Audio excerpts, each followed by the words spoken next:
Em 2008, um padre ficou famoso no Brasil inteiro. O nome dele era Adelir Antônio de Carli, ou o Padre do Balão. O padre, que também era ativista, já tinha tido fama por denunciar um esquema de maltratos a moradores de rua e era conhecido por sua rigidez e humildade. E foi assim que o padre decidiu chamar a atenção de todos para os seus projetos, voando em uma poltrona conectada a balões com gás hélio. Mas por que ele teria tido essa ideia? Qual era sua motivação para tal feito? E o que aconteceu com ele? Adelir Antônio de Carli, o Padre dos Balões.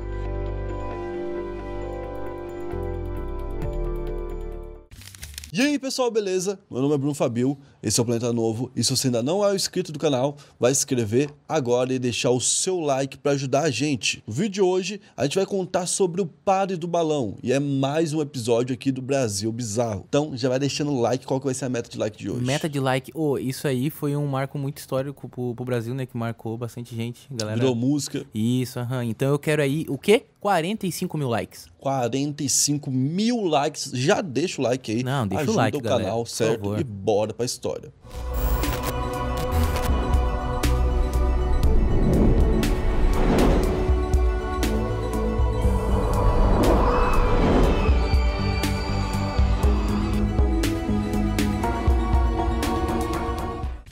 Para contar a história do Adelir, o Padre do Balão, a gente tem que voltar em 1967, porque foi o ano do nascimento dele. Nasceu em 8 de fevereiro de 1967. Ele nasceu em Pelotas, no Rio Grande do Sul, mas logo quando era criança, ele se mudou para o Paraná junto com a família. Com a família no Paraná, ele começou a trabalhar num posto de gasolina. Então ali ele começou a ter contato com caminhoneiros, que no futuro seria a galera que ele ia defender como padre. Como eu já disse, nessa época que ele trabalhou ali no posto de gasolina, ele começou a ter muito contato com a galera dos caminhões. E ele ouvia muita história assim, tipo assustadora, história de perigo, de quase acidente. E ele pegou aquela ideia para defender dentro da igreja. Depois que ele virou padre, então, ele começou a defender a pastoral da rodoviária.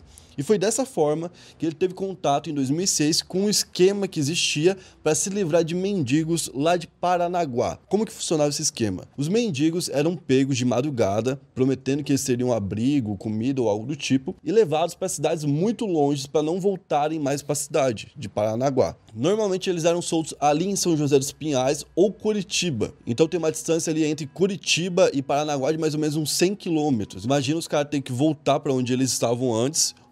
Todo esse trecho era realmente muito perigoso e era a única coisa que os caras tinham pra fazer, não tinha outra opção, tá ligado? E nisso o padre Adelir acabou vendo os caras. Inclusive teve uma pessoa de 62 anos que fez esse percurso de 100 km andando e já tava com o pé todo cheio de ferimento, de cortes e coisa do tipo. Calo, né? Porque o cara veio descalço, tá? E de noite os caras não conseguiam andar por causa do escuro, né? E o medo de ser atropelado ou algo do tipo. Então eles andavam só de dia, quando o asfalto tava muito quente. Meu, imagina, mano. Era muito sofrido, Sim, tá ligado? duas situações extremas, né? Exatamente. Então, o padre Adelir viu isso tudo e denunciou isso tudo. E junto com a denúncia dele, conseguiram prender algumas pessoas nesse esquema aí, entendeu? Esse esquema não é só de Paranaguá. Os moradores de rua já vinham de outros locais, eram jogados para Paranaguá, que jogava para outros locais, que jogava para outros locais, tá ligado? Imagina, iam jogando os mendigos de lá pra cá. Então era uma situação bem chata que tava rolando ali e que ele ajudou a combater. Quando ele ajudou a combater, ele começou a ficar conhecido e muita gente começou a apoiar ele com o que podia, né? Com algumas doações e contribuições. E ele gostou daquilo e ele pensou, eu posso ajudar ainda mais se eu conseguir ainda mais fama e conseguir mostrar o que eu tô fazendo aqui para mais pessoas. O que eu vou fazer? Eu vou chamar a atenção dessas pessoas. E ele pegou uma ideia muito antiga para fazer isso. Uma ideia que rolou em 1982. Ele pegou a ideia de um cara chamado Larry Walters. Esse cara, ele teve a ideia de voar a 100 metros de altura com balões de gás hélio. Como se fosse um voo de baloagem, só que com vários balões, que é o que o padre do balão fazia, certo? Isso. O nome dessa modalidade é baloísmo de cluster. E esse tipo de modalidade só foi ficar famoso depois desse incidente que eu falei de 82. Esse cara, o Walters, ele teve a ideia de voar, igual eu falei, ali até uns 100 metros de altura, e ele levou junto com ele comida pra voar, né? Ele pegou uma dessas cadeiras de praia, sabe aquelas cadeiras de praia normal? Sim. Ele botou comida com ele, botou um cigarro, coisa do tipo, assim. uma cerveja, um salgadinho, só pra curtir uma brisa a 100 metros. E ele levou junto dele uma espingarda com chumbo, pra quê? Pra ele ir atirando os balões e os balões indo descendo pra quando ele quisesse voltar pro chão. Esse era o plano dele. Quando os amigos dele, então, cortaram a corda que prendia ele ao chão e ele começou a voar, ele passou muito dos 100 metros. Ele chegou à altura de 5.000 metros. Meu Deus Ele passou do em céu. mais de 50 vezes. Tá ligado?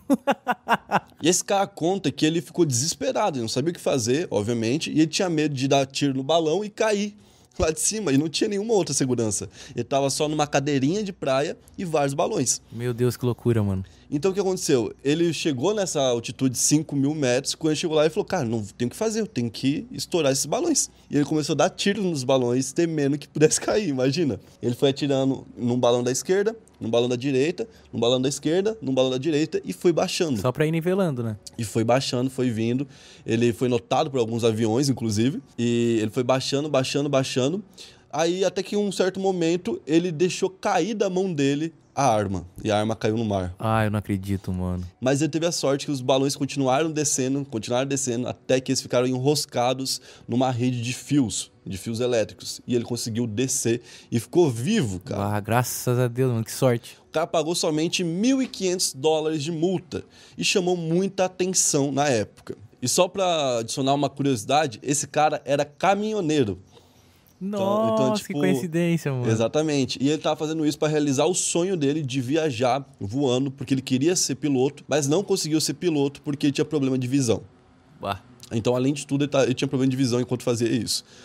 Imagina ele pensando que tava a 1.000 metros, digamos assim, né? E a 5.000 metros. E muita gente depois que ele fez isso, começou a fazer esse tipo de situação, tá ligado? Começou a praticar isso. E tentaram quebrar os recordes que ele conseguiu naquele dia, tá ligado? E uma dessas pessoas foi o padre Adeli. Então, em 2008, pouco antes da tragédia, ele já tinha feito um percurso onde ele estava tentando quebrar um recorde, que era de maior altura e maior percurso percorrido, certo? E ele foi da cidade de Ampere, no Paraná, até San Antônio, na Argentina. Ele conseguiu fazer esse voo tranquilo, com 600 balões. Pô, e já é um trajeto grande, né? Foi um voo de 4, 5 horas. Então, foi um voo, assim, tipo, demorado, longo, tem um trajetinho, pá e tal.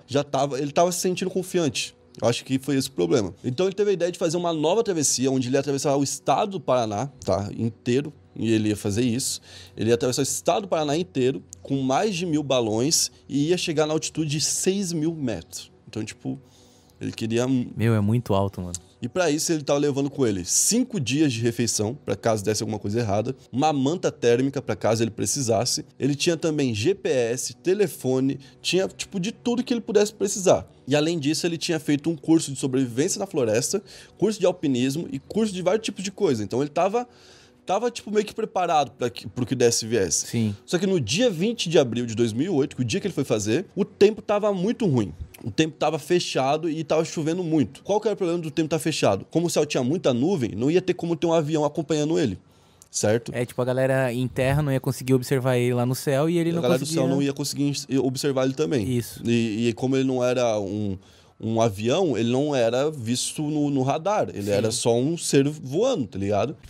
E aí, depois que ele levantou o voo, mesmo com chuva e mesmo com uma galera até avisando ele que ele não deveria subir, com uma galera falando, vai outro dia e tal, ele levantou o voo e nunca mais foi visto com vida. Ele sumiu depois de um tempo, tanto é que depois que ele sumiu, um avião da FAB, da Força Aérea Brasileira, foi atrás, um barco da Marinha também foi atrás dele, fizeram as buscas. Em 72 horas que a FAB estava procurando ali num raio de 5.000 metros quadrados, ela desistiu das buscas porque não conseguiu encontrar nada. Logo depois, a Marinha também desistiu e ficou dado como corpo sumido. Parte dos balões tinham sido vistos pela última vez em Santa Catarina. Lembrando que ele saiu do Paraná e ele ia pro outro lado, né?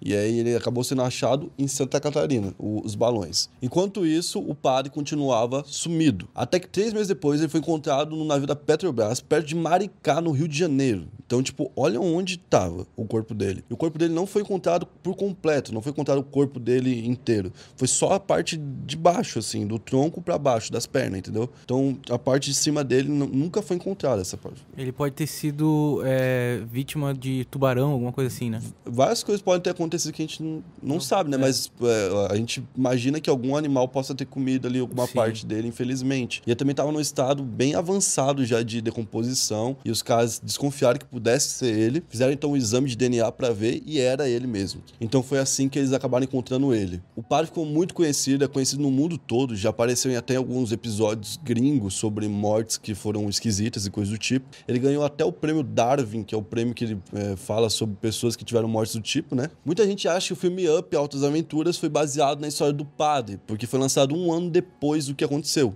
Então, foi perto, né? Mas, na verdade, o filme Up começou a ser escrito em 2004, bem antes disso. E na ideia original, seria uma ilha que iria flutuar, e essa ilha iria flutuar em cima de um planeta extraterrestre. Meu, que loucura. Olha como a ideia era totalmente diferente, tá ligado?